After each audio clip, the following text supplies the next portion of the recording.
The fate of America is looking more and more grim every day, with the media covering a multitude of stories ranging from the potential invasion of Greenland to the way that we function as a society as a whole. We are no longer looked upon as the beacon of light globally. Many people are looking at America as a potential enemy, especially when talking about America against NATO. In the following clips, I want you guys to pay attention to the overall sentiment and demeanor of the people that are talking. These are people that once loved this nation, and now they're very uncertain about what its future will look like. Roll the clips. You're about to hear, you probably won't like, and you won't agree either, I'm sure. And that's okay. This isn't meant to inject fear. It's meant to clear the fog and create clarity and some resonance. Something's shifting on the global stage, and it's not just another headline. It's deep, it's dangerous, and it's very, very real. The truth is this: due to the inconsistency in leadership coming out of the USA, specifically from President Trump, many of the most powerful players in global conflicts are starting to lose faith in the US leadership. And this is their perception, regardless of what's happening behind the scenes. And we know there's a lot happening that never sees daylight. This is the narrative forming around the world. And people don't act on facts alone. They act on perception, just like you do when you comment. You comment according to your perception. I present according to my perception. Your perception is your reality. Their perception is their reality. Whether it's true or not isn't the point. What matters is that key global players are reacting to what they perceive right now. Some of them, they're done talking. Others, they're preparing for full-scale, full-on war. Now, I'm not saying this as someone on the left. I'm conservative. I supported Trump. I still respect the man. But I see what's going on in the channels outside of the USA. I'm saying this as someone who's been listening to the undercurrents for a while now. And what I'm hearing is that indecision, the flip-flopping, the mixed messaging is pushing certain nations over the edge. Faith in U.S. strategic leadership is evaporating. We're talking real military buildup on borders, real troop movements happening right now that aren't making the news, real plans. Well, today is going to be a World War III day. Yeah, today will be a World War III day. So France and Germany have taken to the world stage and stated that after 250 years of allyship with the United States, that they see President Donald Trump's continued use of tariffs as a form of escalation. Therefore, they will be looking into countermeasures.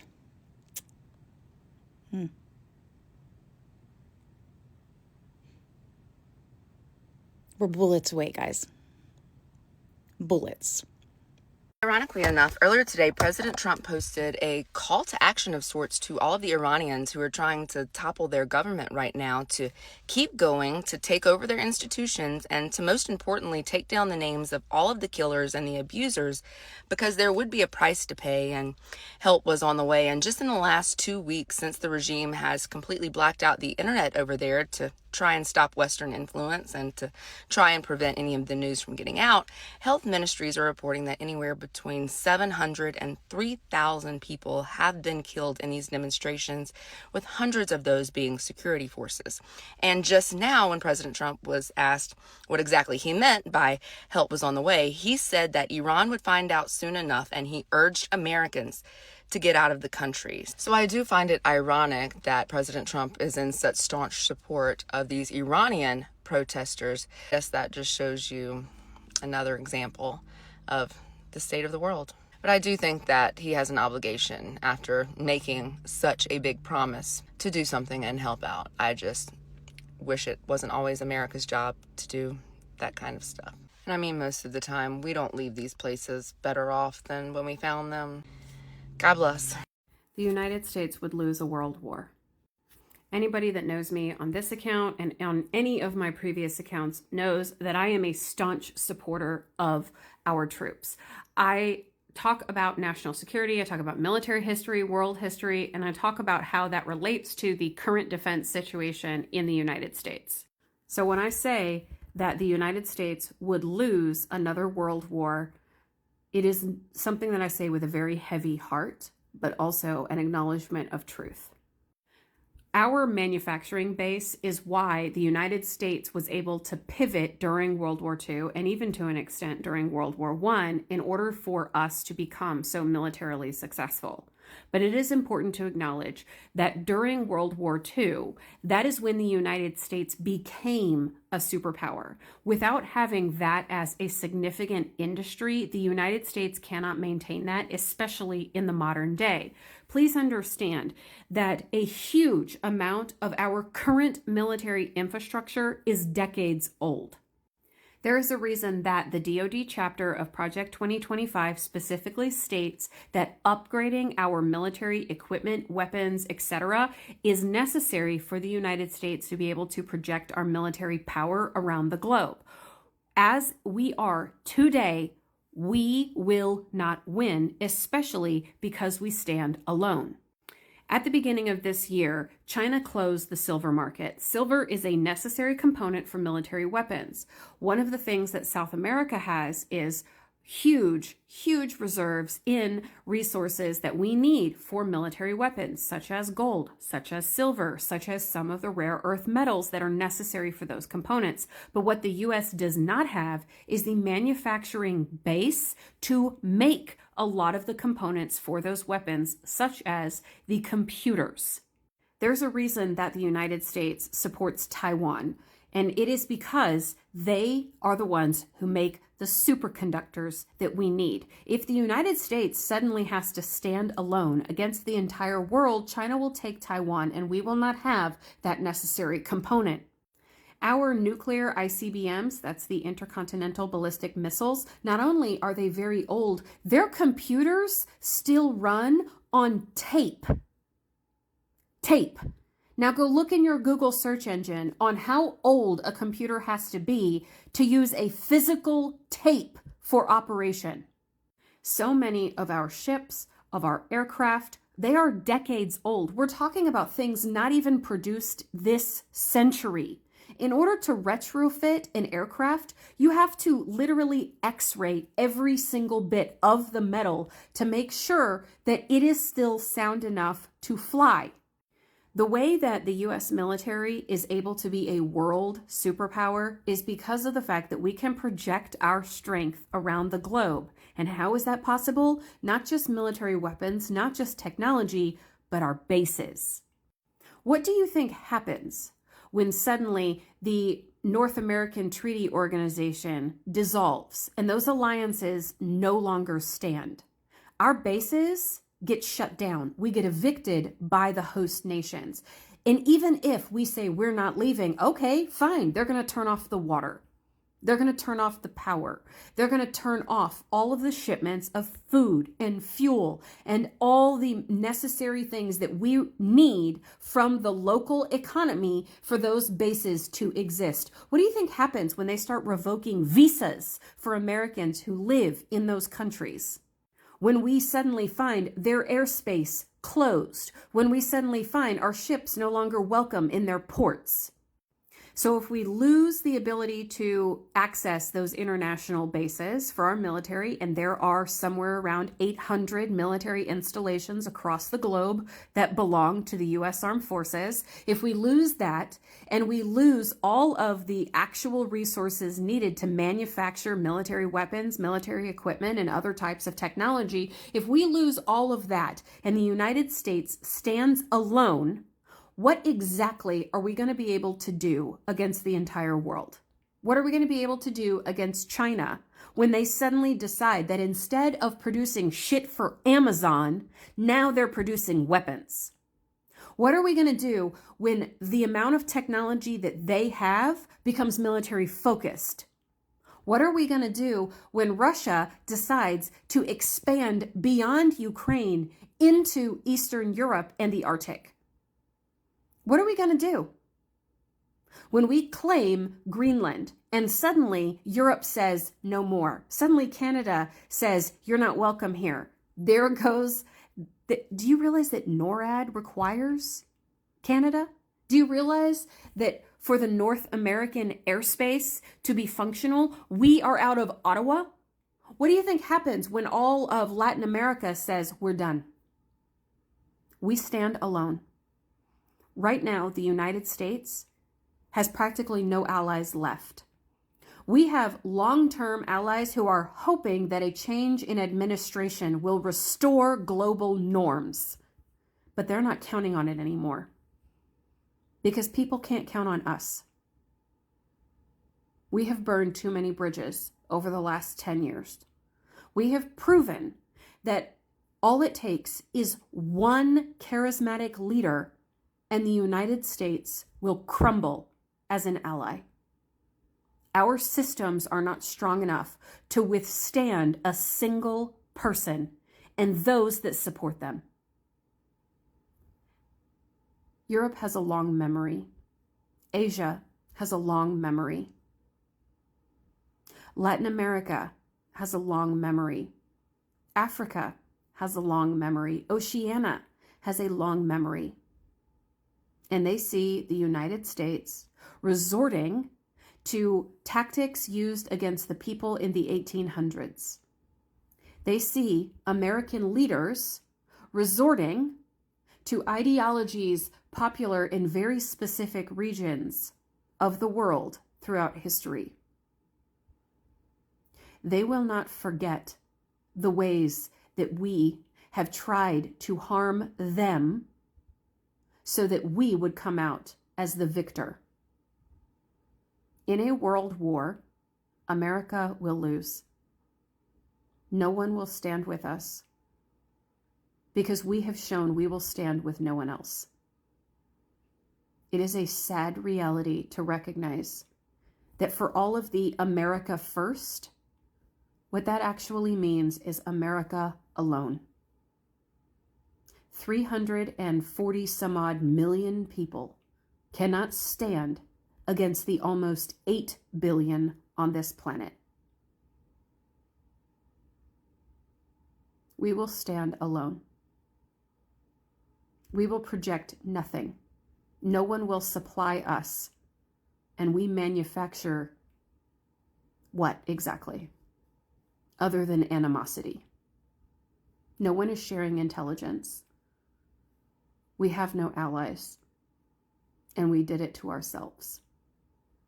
So as someone who loves this country deeply, who supports our troops, our veterans, their families, it brings me no joy to look at this nation that I have sacrificed so much for and say, if push comes to shove, we will lose.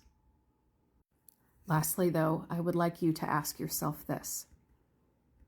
Do you believe that those in positions of power are willing to acknowledge a defeat? Or do you think they will burn the entire world down rather than let someone else win? Rather than let everyone else win? If you have not learned what mutually assured destruction looks like, I would advise you, start learning now. Ladies and gentlemen, wake up. The world as we know it is shifting under our feet. For the last 75 years, we have been told that the biggest threat to the Western world is Russia, or perhaps China. We were told that NATO is the unbreakable shield that protects democracy. But what if I told you that the end of NATO might not come from a Russian missile? What if the end of the world's most powerful military alliance begins with a real estate deal gone wrong? Breaking news has just emerged from Copenhagen that has sent shockwaves through the Pentagon and Brussels. Denmark's Prime Minister, Mette Frederiksen, has just issued a threat so severe, so unprecedented, that it sounds like fiction. She has stated that if the United States attempts to forcefully acquire Greenland, it will result in the immediate dissolution of the NATO alliance. Let me repeat that. A founding member of NATO is threatening to tear up the treaty because the United States, their greatest ally, is eyeing their territory like a predator, and the response from the American side? It is equally terrifying. Stephen Miller, a key aide to Donald Trump, has reportedly said, and I quote, "No country will fight a war with America over Greenland. This is not diplomacy. This is an ultimatum. This is the sound of the Western alliance cracking from the inside. We are looking at a scenario where the US and Europe could find themselves on opposite sides of a conflict. Why is this happening? Why is a frozen island with less than 60,000 people suddenly the center of a potential World War III scenario? Is there something buried under the ice that the public doesn't know about? In the next 15 minutes, I am going to take you deep inside this crisis. We will look at the secret minerals, the military strategy, and the dark history of nations buying nations. Stick with me, because what I am about to tell you will change how you see the world map forever. 35 o'clock, Chapter 1, The Clash of Allies, David vs. Goliath Direction. Avatar slows down slightly to explain the narrative, uses hand gestures to emphasize two sides. Let's first understand the magnitude of what just happened. In the world of diplomacy, allies do not threaten each other. They disagree behind closed doors. But this is a public brawl. On one side, we have Denmark, a peaceful, democratic European nation. They see themselves as the guardians of Greenland. Prime Minister Frederiksen's warning is coming from a place of deep fear and pride. She is essentially saying that sovereignty is not for sale. She is arguing that in the 21st century, you cannot simply carve up the map because you have a bigger army. Her threat to end NATO is the nuclear option. She knows Denmark cannot fight the US militarily, so she is using the only weapon she has, the political unity of Europe. On the other side, we have the United States operating under an America First doctrine. The comment by Stephen Miller is chilling. When he says no country will fight a war for Greenland, he is stating a brutal fact of realpolitik. He is gambling that if push comes to shove, France, Germany, and the UK will not risk their relationship with America just to save Denmark's territory. This is a classic bully tactic. It is a calculation that might makes right, but why now? Why is the pressure ramping up so suddenly? The timing is suspicious. The US knows that the geopolitical window is closing, with Russia becoming more aggressive in the Arctic and China building icebreaker ships. Washington feels it is losing control of the North. They view Denmark as a weak landlord who is letting the property go to waste, but this arrogance has backfired. Instead of quietly handing over the keys, Denmark has drawn a line in the snow, and now the entire NATO alliance is holding its breath. 08 o'clock, Chapter 2, The Treasure Under the Ice, Why Greenland Matters. Direction. Avatar looks more analytical. Imagine the avatar is explaining a complex secret. Now you might be sitting there thinking, it's just ice. Why does anyone care? If you think Greenland is just ice, you are missing the bigger picture. Greenland is actually a fortress of the future. Let us peel back the layers. First, let's talk about technology and the trade war. We are living in an era where data is the new oil and microchips are the new gold. To build iPhones, fighter jets, electric car, batteries, and advanced missiles, you need something called rare earth elements. Right now, China controls roughly 90% of the processing of these minerals. If China decided to cut off the supply tomorrow, the American military and economy would grind to a halt. But guess who has one of the largest untapped deposits of rare earth minerals on the planet? Greenland. Deep beneath that melting ice are massive reserves of neodymium, praseodymium, and dysprosium. For the United States, buying Greenland isn't about land. It's about breaking China's chokehold on the future of technology. Second, the Arctic route. Global warming is a tragedy for the planet, but for shipping companies and navies, it is an opportunity. As the ice melts, new shipping lanes are opening up in the Arctic Ocean. These routes cut the travel time between Asia and Europe by 40%. Whoever controls Greenland controls the gateway to these routes. It is the Panama Canal of the 21st century. Russia already controls the Northern Sea route. America is terrified that if they don't take Greenland, they will be locked out of the Arctic economy. Third, the ultimate weapon. Greenland is geographically perfect for missile defense. The US already has the Thule Air Base there. It is the northernmost US military base on Earth. It is the first line of defense against a nuclear strike from Russia. But right now, the US has to ask Denmark for permission to upgrade the base or move troops. If they own the island, they don't have to ask anyone. They can turn Greenland into an unsinkable aircraft carrier parked right on Russia's doorstep. 08/00/11/30 Chapter 3. History repeats itself. The Purchase of Nations. Direction. Avatar takes on a storytelling historical tone, calm but engaging. Is it crazy to buy a country? Is it illegal? Actually, for the United States, this is just business as usual. The map of America as you know it today was built on a checkbook. Let's look at the history. In 1803, Thomas Jefferson bought the Louisiana Territory from France. He doubled the size of the US overnight. In 1867, America bought Alaska from Russia. At the time, people called it Seward's Folly. They thought it was a waste of money to buy a frozen wasteland. Today, Alaska is a goldmine of oil and strategic power. And here is the most ironic part. In 1917, the United States bought the Virgin Islands from Denmark. Yes, the US has already bought land from the Danish government before, so when Donald Trump or his aides talk about buying Greenland, they aren't inventing a new idea. They are following a playbook that is 200 years old. In fact, this isn't even the first time they asked for Greenland specifically in 1946, just after World War II. President Harry Truman offered Denmark $100 million in gold bars for the island.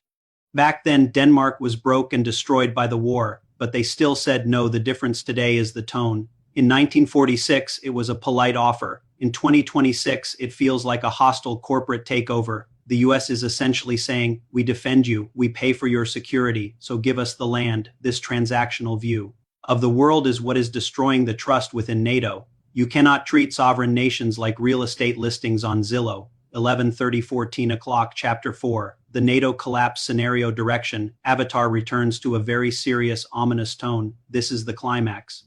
So let's play this out. What happens if Stephen Miller is right? What happens if the US decides to push harder?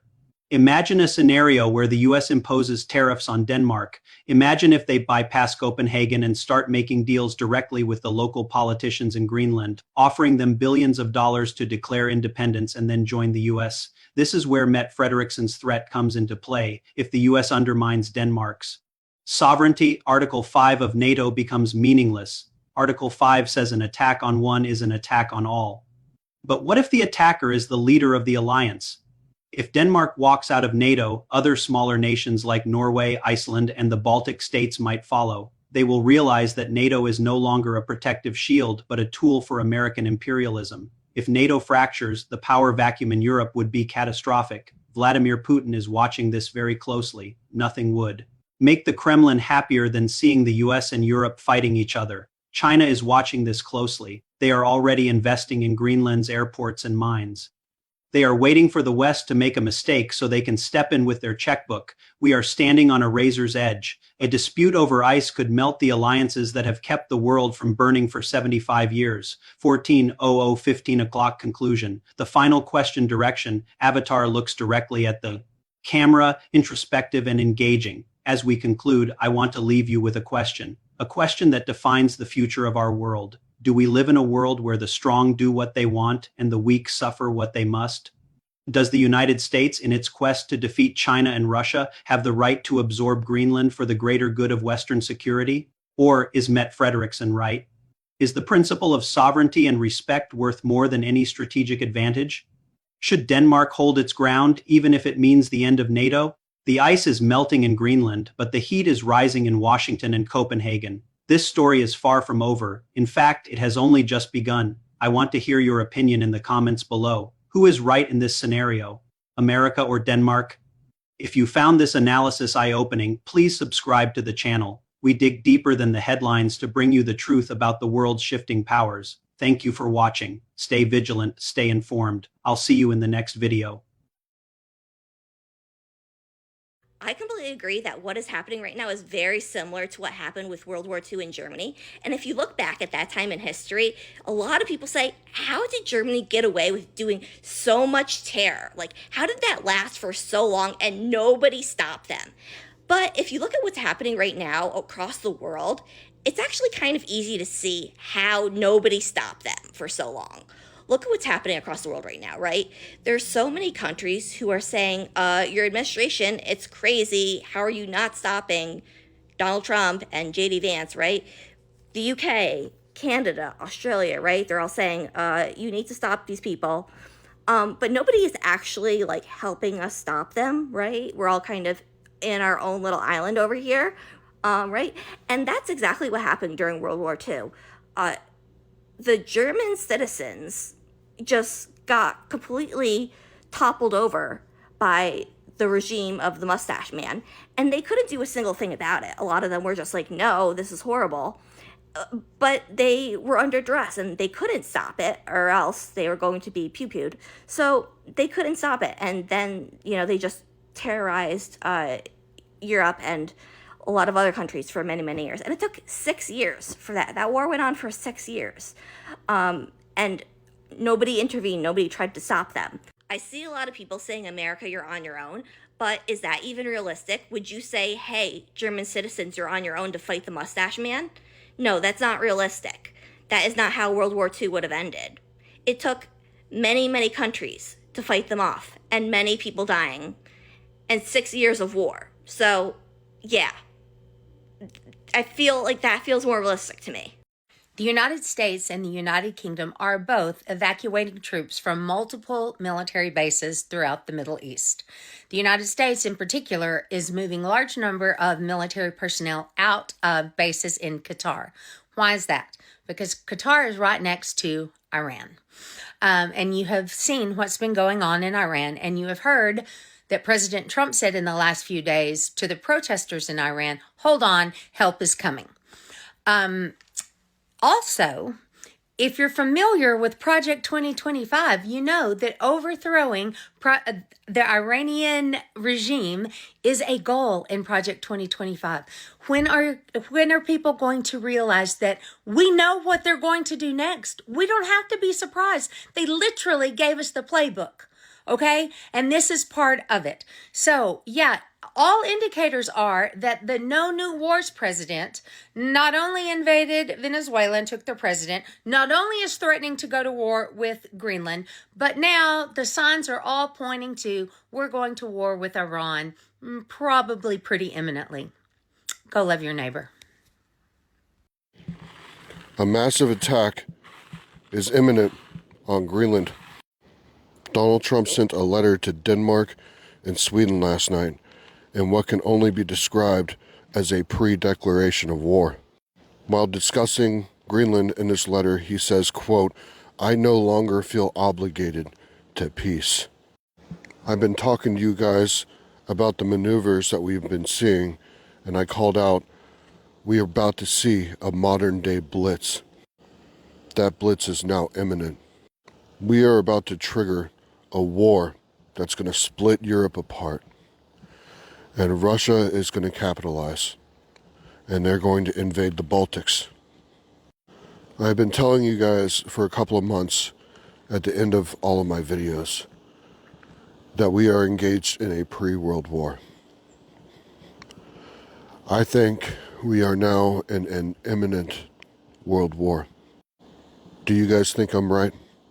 Are we in a imminent World War? Drop a comment below and let me know. Drop a follow on TikTok, subscribe on Instagram, subscribe on YouTube. I love you guys. I'll keep you updated. See ya. No one's coming to save us, guys. I need for you to understand that. The US is a military superpower. We have bases everywhere. No one is coming to fight us, to save us. We have to do it ourselves. Much like Nepal did. Like, I'm quite serious. I need you to take some time and think about it, and think about all of the bases that we have everywhere, and all of the ships that we have everywhere, and what we have done for touching those ships. No one's coming to fight us to save us, guys. So first I see Leave America Now in my search bar. Then when I go to the video that I created that day talking about leaving America now, at the bottom of that said, people, or get out of America. It said, get out of America before 2027. I want to know where y'all going. Take me. My thoughts on this scenario that we're experiencing right now has nothing to do with a certain partisan view. I'm not speaking as a Republican or conservative, and I'm not speaking as a liberal or a Democrat. I'm speaking as an independent thinker and an American. Let me be clear in what I am about to say to you guys. Right now, no matter what part of the aisle you stand on, you must admit that the situation right now is very detrimental to America and detrimental to the population in America. It doesn't matter whether you agree with or disagree with President Trump. It doesn't matter. At the end of the day, the signal that we are sending the world is that we are the only ones that matter and that we will have our way. I don't know if you guys are very familiar with a term called fascism, okay? And I'm not saying that this government is trying to do that. I'm just speaking of the term fascism. And fascism is essentially a way to put the government in total power, and that the people, in layman's terms, don't really have a say so in anything that happens within society, because what it does, it pretty much strengthens the political class and the oligarchs financially and politically, and then the people at the bottom will be the you and me, the people who are struggling to make ends meet. Some people may call it a form of communism. You may have fascism that doesn't have full communism. Let's take, for example, Italy with Mussolini in power. During that time when Mussolini was in power, when he was running the show, this was fascism. Italy had experienced a period of fascism, and at the same time, Mussolini and Hitler, they pretty much loved each other. They respected each other and loved each other. I think the major difference between Hitler and Mussolini was that Hitler did believe in a form of national socialism, and in the sense where he also believed that white power is the strongest power in the nation, and that a pure white bloodline means everything. Whereas Mussolini focused less on white power, he focused more on Italian power and European strength. And so it was a bit of a different contrast comparing the both of them together. But at the end of the day, it was the same answer to the equation, and that was the people had no real authority, no real say so in what happens. Fast forward to 2026, what we see right now with President Trump, and under the second term as president, it's quite different than what his first term looked like. I'll just be brutally honest about it. I think most people, when they voted for Trump a second time, and there were many people who voted for Trump that originally voted for Hillary Clinton back in 2016, but yet this time they voted for Trump because they feel that Biden failed them as a president. Now these same people who feel that Biden failed them, now they're feeling that Trump is failing them. So it's a really difficult time in the country where a lot of people don't really know what to believe and who to believe. And now I already see the Democrats starting to yell out, well, that's why we need to have blue, because blue is true. And, we need to have a Democratic president. He'll get us out of this, or she'll get us out of this. And I see Kamala Harris already hitting the trails and trying to, conjure up some votes potentially to run again as president. So we'll see how that turns out. But I think in general, no matter if you're a Democrat or Republican, you will find different things you don't like about both parties. But I will admit this, again, as an independent free thinker, I will admit that what we're experiencing right now is by far the most treacherous waters that we're treading right now, globally. Okay? This is to all my MAGA guys out there, and this is also to my Biden supporters out there, or Democrat supporters.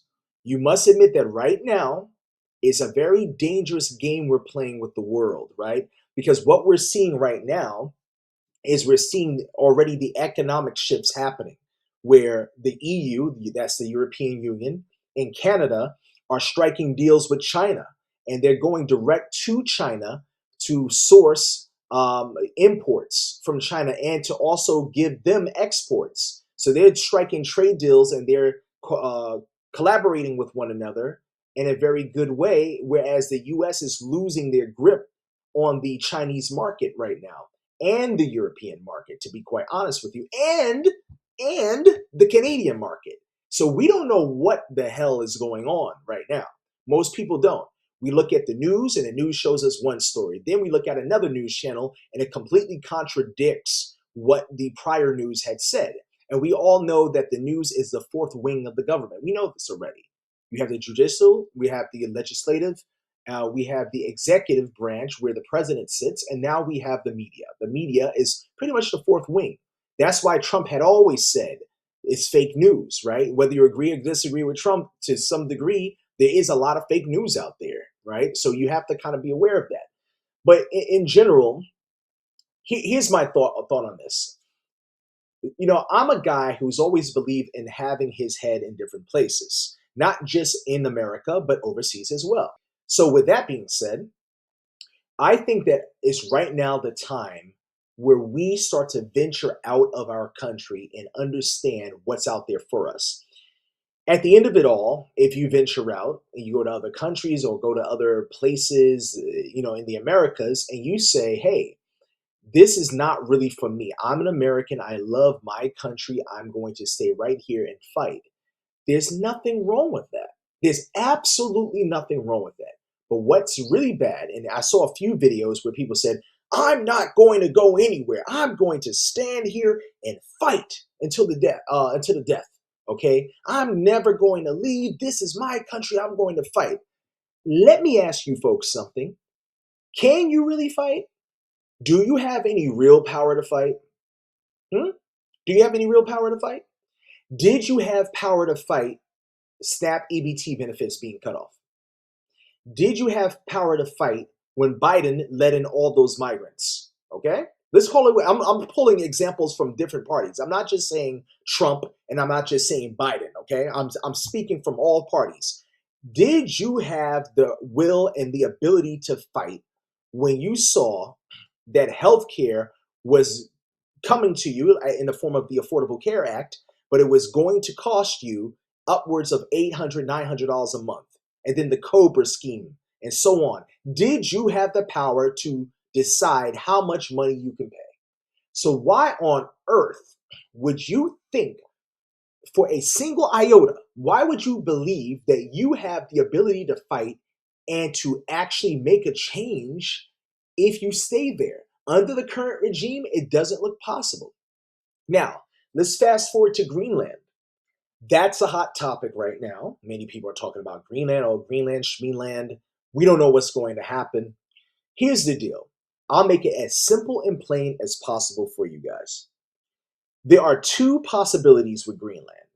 Number one, Trump is a real estate guy. I'm from New York. He's from New York. I understand New Yorkers, and I understand the slick salesmen and saleswomen in New York. Oftentimes, they'll use threats or high-pressured sales to get their way. So it could be that he's speaking in a certain kind of way that can hint at a potential attack, but it may never happen. And he's using that as a tool to close a deal, so to speak.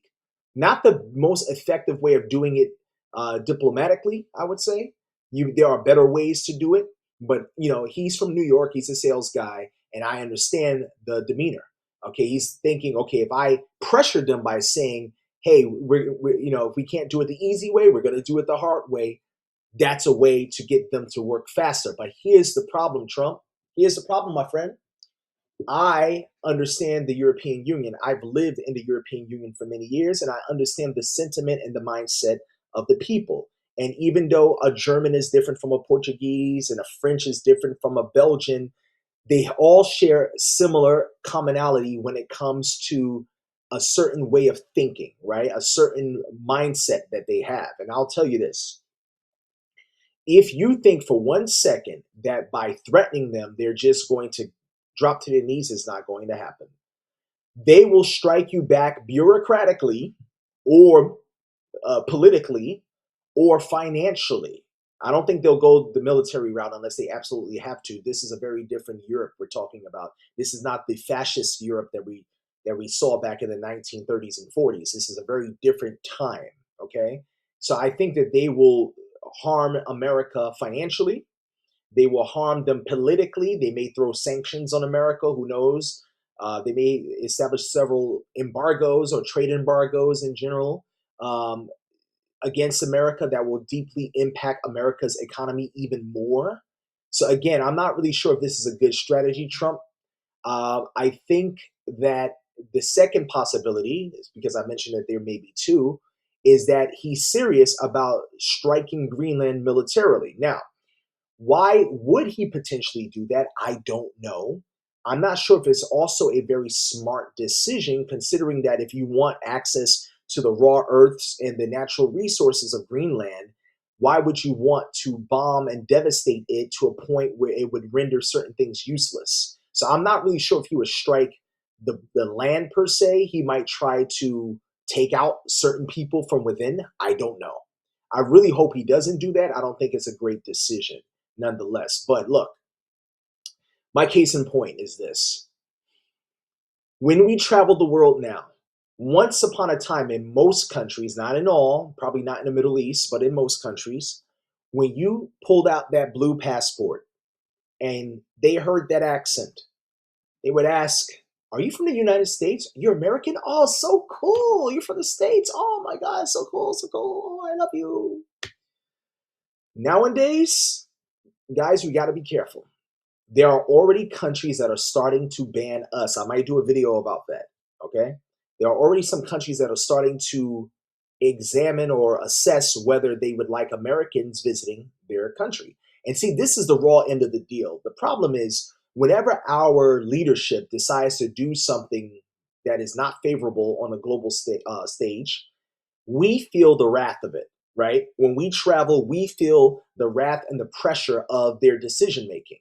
And oftentimes that hurts us. That is very detrimental to our psyche. It's detrimental to our well being when we travel other countries and they're telling us that we're killers and that all we want is oil and blah, blah, blah, blah. This hurts us because we know good and well that America has very diverse mindsets and diverse matters of opinion. And in most cases in America, you have certain subgroups that vote a certain way based on historic reasons or just based on collective struggle.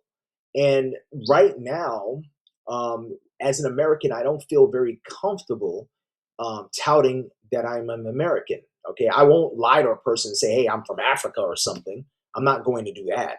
But if a person asks me, "Where are you from?" I'll say the United States. The first thing that they may say is, "Oh, so you support everything that's happening right now to Greenland, huh?" And whether they mean it in a joking manner or if they mean it in a serious manner, it doesn't matter, right? Because at the end of the day, it's something where people are starting to feel a certain way about us, and it's a usually very, very tough situation to navigate when you're, overseas. So, look, at the end of the day, we have to make our voices heard. Don't feel like a coward by uprooting your family and going elsewhere. If you feel like you need to, do it. Okay, I would do it. Why can't you? If you want to stay and fight, don't be stupid. But at the same time, if you want to feel patriotic, stay and fight. I just hope that your voice and your opinions will matter. Because once, a nation is set on doing something, they will rarely listen to their people. And this goes for most nations, okay? Not just America. I'm not just going to slam America here, but in most nations, they won't really listen to their people unless there is something in it for them, right? In most cases, it must be an economic advantage of listening to their people, something that the people recommend, something that they can benefit from economically. And I mean the political class and the oligarchs or the lobbyists, right? They need to be able to benefit from that system somehow in order to make it happen for the people. Unless you're talking about, in some cases, socialist countries. But even in a socialist country like a Germany, like a Denmark, like a Sweden, and so on, even though they provide people with more safety nets, they are benefiting through tax, right? They're spiking up your taxes like crazy. So if you think you're going to live from check to check, you can count on it, okay? Through the taxation that they have in many of these countries, you can absolutely count on it. You will live from check to check, right? So keep that in mind, guys. These are difficult times to navigate, but we as Americans, we are strong. We will succeed. Whether you agree with the president or disagree with the president, that doesn't matter. What matters is that we can all come together and we can all look at our reality and we can check our reality and understand how we need to maneuver. Guys, like this video and subscribe to this channel if you like this content, and YouTube thinks that you'll like this video right here. Go ahead and give that a click, and I'll see you on the next one.